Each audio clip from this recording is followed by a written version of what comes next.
Les hablaré un poco de la persona romana. La persona romana, en el sentido propio, es la máscara de la cual se servían en escena los actores romanos, dando amplitud a su voz. También, en un sentido más figurado, se expresa como el papel que un individuo tiene para representar una sociedad, por ejemplo, la persona del jefe de familia o la persona del tutor. Sin embargo, esta no solo comprende a los hombres, sino también a los seres racionales o morales, es decir, a las personas jurídicas o sociales. Estas, en el sentido de derecho, son las que tenían obligaciones que les fueran impuestas. Clasificaremos un poco las personas señaladas en la obra de Eugène Petit. En esta ocasión yo les hablaré un poco de las físicas. La persona física en Roma era considerada solo que fuera parte de los siguientes estatus. El status libertatis, es decir, ser libre. El status civitatis, es decir, ser un ciudadano. El status familiae, es decir, no estar bajo ninguna potestad, y la falta de este estatus se le conocía como capitis diminutio. Las personas naturales o físicas tenían que someterse a un examen, es decir, de la condición en que se encuentra una persona respecto a la determinada situación, que en este caso es el estatus. Puede afectar decisivamente a la capacidad jurídica en cuanto que no goza de esta quien no tiene libertad.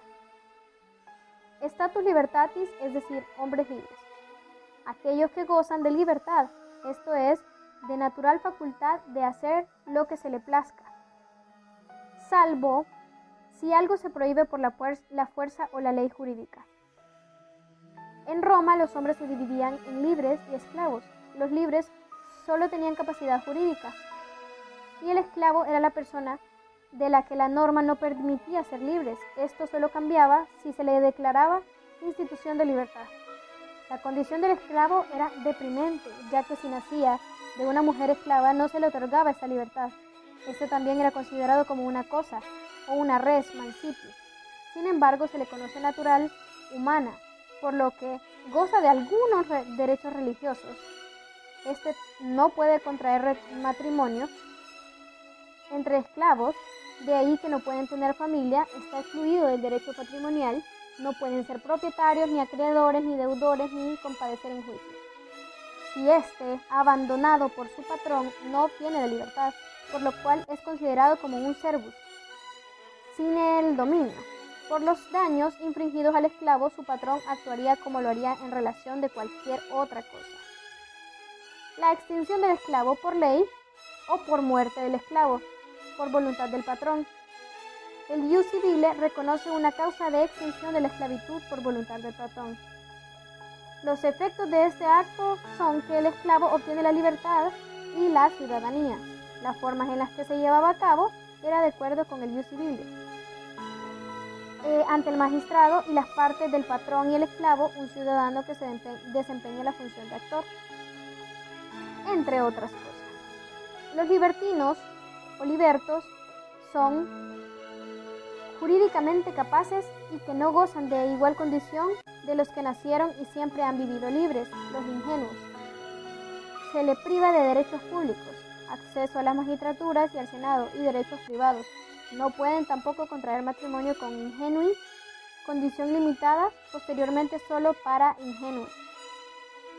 Con Justiniano no se rompía de todos los lazos que los unían a sus antiguos dueños.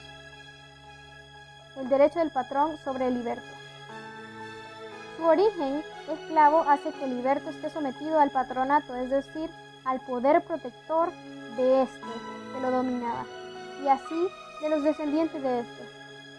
Los derechos que comprenden estos iura patronatus era el liberto, que no puede demandar a su patronato sin la autorización del magistrado ni obtener el condenar mayor de la que sus medios económicos le permitiesen. Este realiza trabajos y servicios que la gratitud y las costumbres imponían. Generalmente estos servicios eran formalizados a través de un contrato estipulado por el juramento especial, para que en caso de que se incumpliere, el patrón pudiese demandarlo en el juicio por incumplimiento del contrato. Por otro lado, los pretores frecuentemente corrigían 45 abusos cometidos por los patronos, que se excedían con el operae. El patrono y su familia tienen el derecho sucesorio por la vía legítima del liberto, además de un derecho de tutela sobre los libertinos y los impúberos y las libertades. A su vez, el patrono está obligado a prestar alimentos al liberto. No pudieron demandarlo con acciones que llevara consigo una pena capital. Daré un breve concepto acerca de la definición de la persona jurídica, y es que según la definición brindada por el artículo número 32 del Código Civil, ese mismo nos dice que la persona jurídica son personas, todos los entes a los cuales el ordenamiento jurídico les confiere la aptitud para adquirir derechos y contraer obligaciones para el cumplimiento de su objeto y los fines de su creación. Pero probablemente tengamos una duda y nos preguntamos desde cuándo existen las personas jurídicas y desde cuándo se les denomina de esta manera. Y la respuesta está dada en la Constitución. Esa misma nos señala que la existencia de la persona jurídica privada no necesita autorización legal para funcionar, excepto la disposición legal en contrario. Pero la noción jurídica que poseen las personas en el derecho romano se clasifica en las personas naturales o físicas y en las personas jurídicas. Juan Iglesias nos describe de esta manera: el hombre capaz de los derechos y las organizaciones humanas a las que la ley otorga capacidad jurídica. En sentido jurídico podemos considerar a la persona como todo ser capaz de adquirir derechos y contraer de esta manera obligaciones. ¿Qué es la familia? Según el artículo 32 de la Constitución de la República Salvadoreña, se define a la familia como la base fundamental de la sociedad. Otros lo definen como un grupo social con una base afectiva y formativa, donde conviven personas unidas por lazos de amor o un proyecto en común, como el matrimonio, adopción o parentesco. Cuando nos remontamos a la antigua Roma, existía un jurista, Ulpiano, quien definía a la familia como un conjunto de personas que por naturaleza o por derecho se encontraban dentro de la misma potestad. Esto nos lleva al estatus familiar o situación familiar, que era una adquisición que correspondía a la situación de los individuos en referencia a la posición que estos ocupaban dentro del grupo familiar. Gallo, quien era un autor, hacía referencia a que existen individuos que pertenecen al su iurus sum, es decir, son independientes, a diferencia de los que se encuentran en el ius subictae sum, que pertenecen a un poder del derecho ajeno. Su iuris hace referencia a la independencia, individuos que eran libres y que no se encontraban sujetos a ninguna autoridad doméstica. Ulpiano mencionaba que el paterfamiliar era el centro de la familia romana. Este debía ser un hombre libre, de ciudadanía romana obviamente, y su iurus en pleno ejercicio de sus derechos. Cuando nos enfocábamos con la mujer dentro de la familia, esta debía estar bajo una autoridad.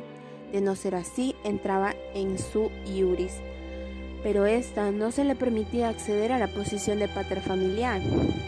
También existía el término materfamiliar para hacer referencia a las mujeres que se encontraban casadas o eran matronas. Dentro de los derechos del paterfamiliar, él se encargaba de regular toda la vida de la familia. Es el juez y el sacerdote del culto doméstico. Poseía el derecho de la vida y la muerte sobre los miembros libres y esclavos. Todos los integrantes de la familia se encontraban sometidos a él. En un principio su poder era absoluto e ilimitado, pero con el tiempo surgieron medidas que debilitaron esta potestad. Por ser la única persona dentro del domus, era el único que contaba con un patrimonio. Así que lo adquirido por los demás miembros era para él. También encontramos el alieni iuris. Eran personas también libres, ciudadanas, que se encontraban sujetos a la autoridad y el poder de un derecho ajeno. Generalmente era un derecho doméstico, es decir, que se encontraban bajo la potestad del pater. Aquí encontramos a la mujer, esposa del pater, sobre la cual se ejercía el manus, sobre los hijos la patria potestas, sobre otras personas incorporadas a la familia por mancipatio, mancipium, sobre la casa, domus o dominum. Roma permitía que individuos se entregaran a familias sin necesidad de mantener una relación de sangre, es decir, que todos aquellos individuos que mantuvieran una relación de dependencia con el pater podían formar parte de estas familias. Por lo tanto, las familias en la antigua Roma eran demasiado extensas, más que en la actualidad, y podían estar conformadas por cientos de personas. A continuación hablaremos de quiénes eran los que conformaban estas familias. Como ya se ha mencionado anteriormente, el pater familia era la cabeza de la familia, era el individuo principal y era un hombre independiente que era de ciudadanía romana. Los demás individuos dentro de la